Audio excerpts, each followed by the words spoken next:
every time I think of that story, I think of what going on the road is great, guys. Like I said, I was watching Almost Famous the other day, and they were talking about the amazing fucking people you meet on the road. Listen, I gotta be honest with you. The road is a fucking great experience because you learn not just your art, but you learn a lot. And Mike will tell you, like when you're in bands, there's always that senior band member that he's been in and out of bands for 10 years and you join. You look at him like if he's a god, even if he's a fucking bumbling idiot, because he knows his way through all these things.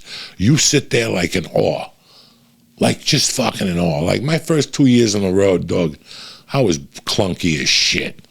93, 94, 95, I was fucking clunky. The thing that saved me was I went to Seattle and I had to sit there for a while. And then I started doing, their one-nighters and shit like that. And that's when I started loosening up a little bit. But by the time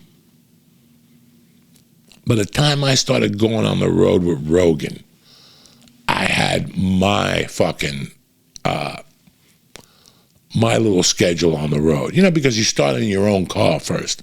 Ain't nobody going to pick you up in a helicopter. Bert ain't going to pick you up in a private jet. That's 20 years in. So think of getting picked up in the worst car in the world. Think of the booker calling you and going, hey, I got work for you tonight. And you being a bum like Joey going, I don't have a car. All right, the headliner will pick you up. You just throw him some money for gas. You're like, woo. Because I was a fucking loser when I told Lee, remember? Nobody shows up to an open mic in a Maserati. That's all in the fucking movies and shit like that. The open mic is all $300 cars. There's one motherfucker who the mother lent him a fucking car and he's got like an Audi. But besides that, everybody's fucking beat to death. And then you buy a car. Like when I started going on the triple runs, I was driving myself and it was great. Listen, I'd rather drive myself. Yeah, it's better with somebody in the car. They keep you posted. But if you don't like that person, that's a long fucking ride. He's talking, he's farting, he's burping, he's talking about shit you don't want to fucking know. He probably wants to listen to Lou Reed and fucking crazy music in the fucking car. I don't have time for that shit. And then you start flying. When I met Joe, luckily, he would buy me plane tickets and I would fly with him. And that's a whole complete different situation. You got to get the hotels and you got to learn how to fucking land at the airport and where your luggage and who picks you up. And every club is different. They don't pick you up. They pick you up. You have to, sometimes you got to pay $90. You're getting $500 for the week. $500 from Wednesday to Sunday. And you got to pay $90 for a cab ride. From the fucking, assume, and listen guys, assume that. No hotel is going to be 5 minutes from the fucking airport. That's never going to fucking happen. And now at least you could like go on your fucking maps, what's it called, Waves? You go on your Waves and see what it's going to cost you, how far it is. You go on your Uber and go, oh shit, it's going to cost me $80. I'm fucking dead. But think about that. You have to learn bus systems. It's either this $90 or I eat Subway sandwiches all week, fucking veggie and cheese. I got to figure out how to turn that $90 into $5, and then I could eat a good dinner 2 nights and maybe pick up a half a gram of Coke one night. You know what I'm saying? But why are you going to throw $90 on a fucking ride? Some guy the other day, nice kid on Patreon, was telling me, like, trying to cut me down. Like, so you understand you're going to go on the road and fucking there's going to be drinking and a lot of booze and you're not going to be able to drink because you're a dad and all this shit. I think it's going to be very rough on you. And I'm like, first off, you're starting to sound like a fucking hater.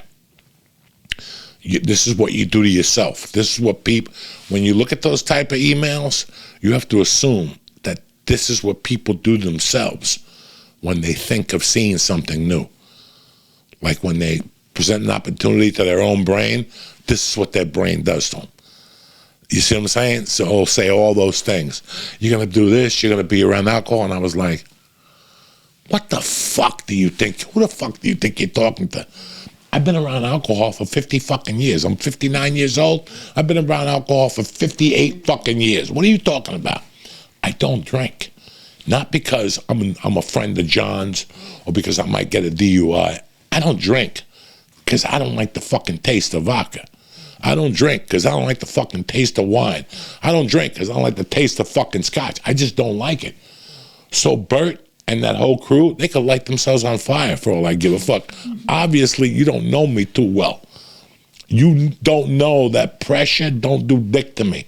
I don't give a fuck how much. Listen, as long as I got my reefer, you go fuck yourself. And if the bus gets a little crazy, either two things are going to happen. Either I put a gun to the fucking driver's head and I fucking take over the bus, Christopher Columbus fucking style, like Speed 2. Nobody does shit on this motherfucker. Or I tell the bus driver to pull over at the next hotel and I abandon ship and go to the hotel on my own. Obviously, you guys don't have a fucking clue how I do things. If something ain't going my way, I pack my bags and go home. I'm not going to argue. I'm not going to do hand-to-hand combat. I don't give a fuck. It's 4 fucking shows. I don't give a fuck if Bert's in a bubble bath with fucking Tito's the whole fucking 4 shows. It doesn't. Do you understand me, guys? This shit doesn't do anything to me. You should be worrying about those motherfuckers. Because you got to make sure I don't come on with a bag of fucking ABX edibles. And you motherfuckers got to make sure. You see what I'm saying? Don't worry about me. Worry about them. I've been doing this shit for a long fucking time. You're not going to derail me. Nothing you could do could fucking derail me. I've heard all the stories already. Mike over here is trying to talk to me before about fucking Breaking Bad. Go fuck yourself. I don't like Breaking Bad. Nothing you tell me is going to change my mind. Like, when people come up to me like, hey, you got to do that. I don't have to do dick. I've had so many people tell me right out that I'm a hard nut to crack. There was this dude on Facebook, Joe Warner, that for years this motherfucker would reach out to me every day with some story or whatever. He doesn't know that I would see the story coming a mile away. There was this girl that used to fucking, I met her in Vegas. Hello, goodbye. Very nice, dirty chick. You know, I liked her. But every week it was a different mindfuck. Like, you and Joe Rogan should come to Utah. For what? For what? To hang out with Mormons? What am I going to do in fucking Utah? What am I going to do? Every week she had a different mindfuck. You and Ari and everybody should rent dune buggies and do that. When do you want me to find time to rent dune buggies? In between the podcast and fucking going to the what? What the fuck are you talking about? So finally I had to tell her, like, what are you talking about? She's like, you're the hardest nut I've ever had. Don't worry about cracking me.